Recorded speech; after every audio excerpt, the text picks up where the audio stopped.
Our next speaker and final speakers for today are Mallory Knodel and Larry Kunz. Mallory is the CTO for the Center for Democracy and Technology. She's also a member of the Internet Architecture Board and co-chair of the Human Rights Protocol Considerations Research Group at the Internet Research Task Force. Larry, joining us virtually, is an information architect at Extreme Networks, where he leads the Inclusive Language Working Group. He also chairs the language workstream for the Inclusive Naming Initiative, a cross-industry partnership within the Linux Foundation that promotes and facilitates replacing harmful and exclusionary language in information technology. Today, Mallory and Larry will discuss how diversity, equity, and inclusion affect the open source community and technology in general. Please welcome Mallory and Larry.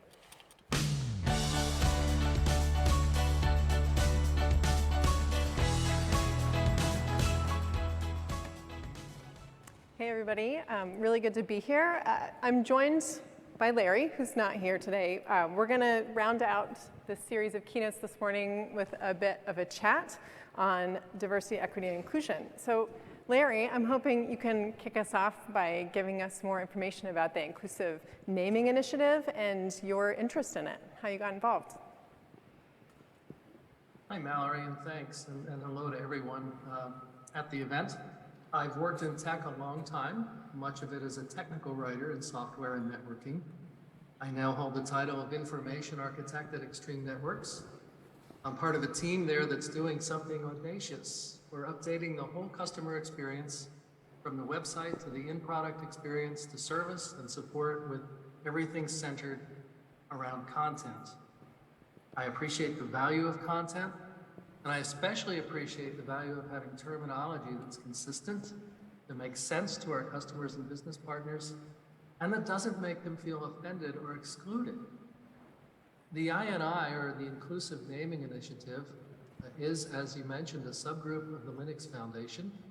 It's oriented mostly towards software developers, but we have participants from across the tech industry.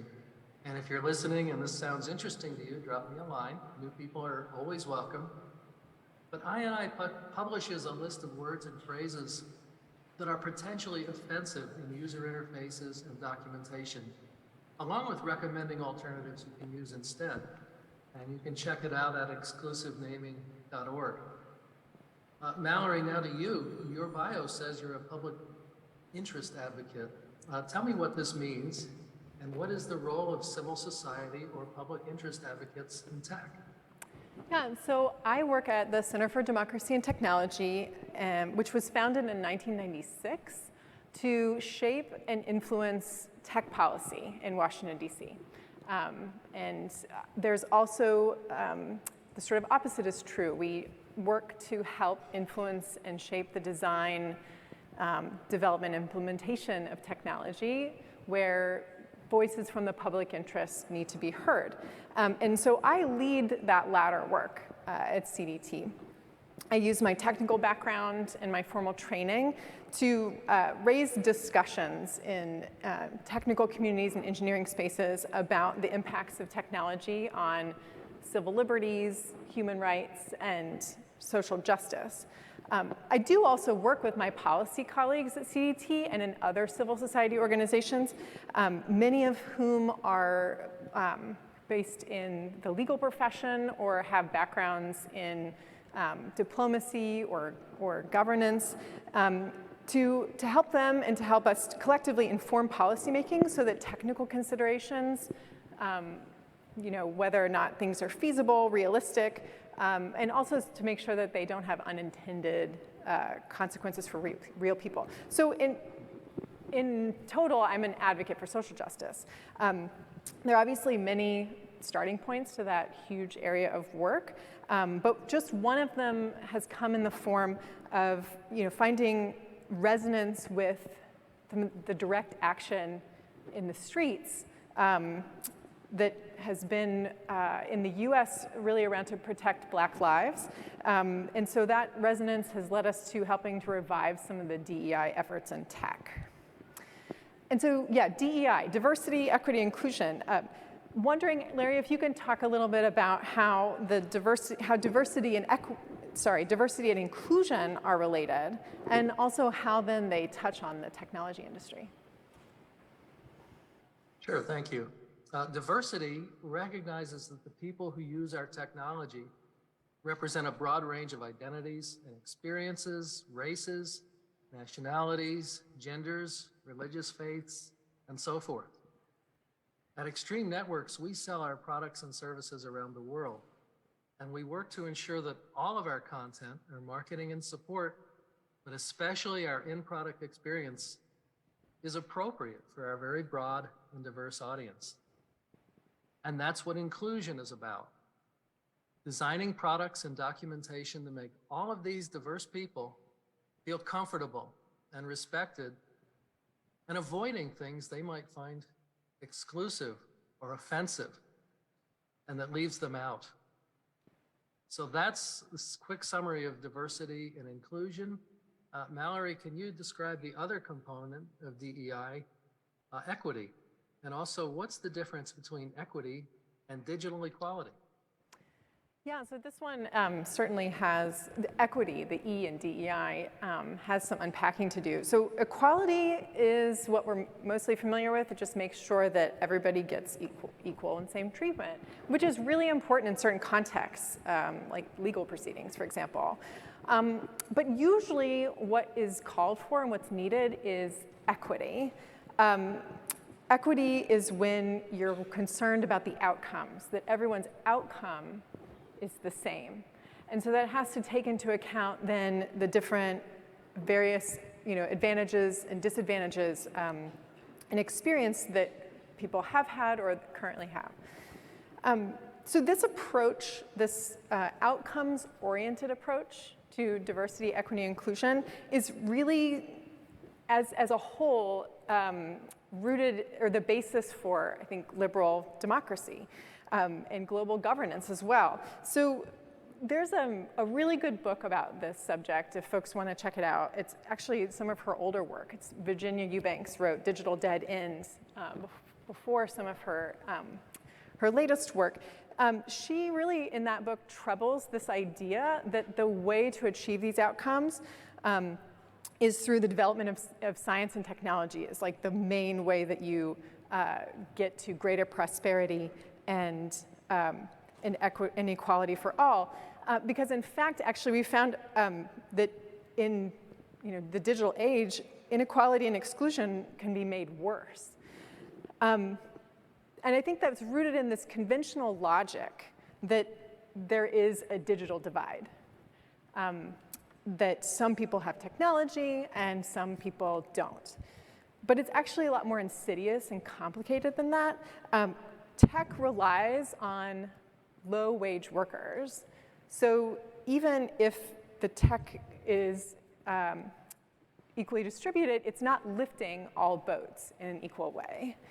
And also, while for some of us, technology can make our lives easier and more frictionless, for other people, their interactions with technology are simply to be surveyed when they're at work or at school, or to whether or not, or the technology is deciding whether or not they're worthy to receive credit, insurance, or social services. So Larry, let's go back for a moment to terminology and language. What does a balanced approach look like when we're rethinking the use of terms that are truly offensive versus those that might seem offensive but could be used without doing harm? That's a great question, and for sure we have to keep things in perspective. Those of us who've been in the tech industry a long time are familiar with concepts of master and slave, for example. I think everyone understands why these terms are offensive, and we can easily replace them with, say, server and client. But a lot of terms are not as straightforward, and some of them have been embedded in the language of technology for a long time. To disable a piece of software, for example, doesn't single out people with disabilities. And there really isn't another word that captures the same meaning. So at I&I, we recommend that there's no need to change the word disable. We continually evaluate terms like these and keep our list of recommendations up to date. And we continually welcome input from people who participate in our process. And so, Mallory, what are some of the ways this conversation about DEI has been playing out in the technical communities that you work in? Yeah, so around the time INI was founded, and I think it was 2020, closely thereafter, a lot of technical standards bodies, which is where I spend a lot of my time, made statements and pledges to improve DEI, and specifically they were focused around these initial set of terms that are racist, like master-slave. So I work specifically in the Internet Engineering Task Force on networking. I also work a bit in the W3C, the World Wide Web Consortium, on web standards, both of which made such statements. And I also witnessed other movement in sort of other spaces. So in the hardware space, the Institute for Electrical and Electronics Engineers, the IEEE, also made a statement. The International Corporation for Assigned Names and Numbers in the domain space made something as well. And we also saw this in regional technical community groups as well, even though a lot of the sort of political movement, again, that direct action that was happening on the streets around that time was largely in the US. It had sort of a global reach, and that was great to see. Zoom all the way forward a few years, and today we continue to see changes and progress. The IEEE Standards Association has a working group, a high-level working group on inclusive language that's developing a document right now that will sort of guide the whole organization. There's the IETF, as I mentioned before, made a statement, but they also integrated language guidelines, inclusive language guidelines, into their RFC series editor style guide. The US's National Institute for Standards and Technology, NIST, they also issued an inclusive language guidance to all of their staff about the use of inclusive language in standards documents. Also, it has gone a bit beyond. You mentioned a little bit terminology that is inclusive to differently abled folks. We've also seen elimination or proposed elimination of the use of like male, female for electrical connectors, because that really just doesn't have, there's no reason to do that. So we've seen also an expansion into other places as well. And so Larry, you're an information architect, which sounds like a really amazing job. What do you think has been the impetus for DEI in the tech industry, and how do you see it evolving?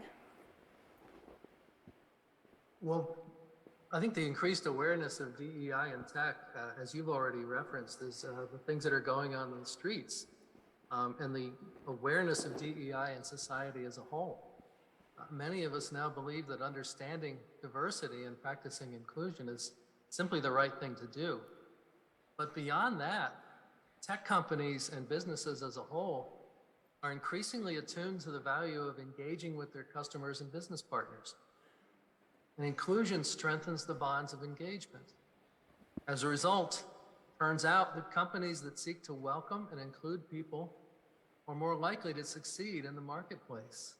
In other words, DEI is good for business, and I hope that's one of the main things that people will take away from this session. And finally, Mallory, for today's audience, how does DEI relate to individuals working as software engineers or in other roles? Right, well, you know, I'd like to think that this whole effort has been to celebrate folks like you, Larry, in the position where we're talking about words, we're talking about why words really matter, even though some of the other things I mentioned around like equity, and those are really heavy. They feel like we're moving mountains to get society to change. But the words really matter. Also, just to go back to Virginia Eubanks, who I really enjoy, can't recommend enough, she said each one of us has a role to play in creating better knowledge. So even if you're not somebody who is in tech to work on documentation, we all have a role to play.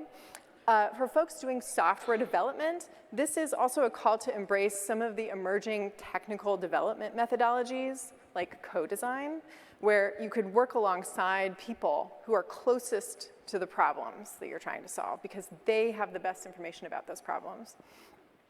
And really, I think if we could somehow figure out how to overcome and improve upon this lack of democratic deliberation that exists in technical design, which has been bemoaned for decades, civil society groups like mine can help, standards bodies are fora where that can be helped. I think that would really go a long way, and hopefully we can finally overcome this issue where we need more democratic deliberation at the point where technology is designed. So folks like you all are able to help make inroads into making that happen.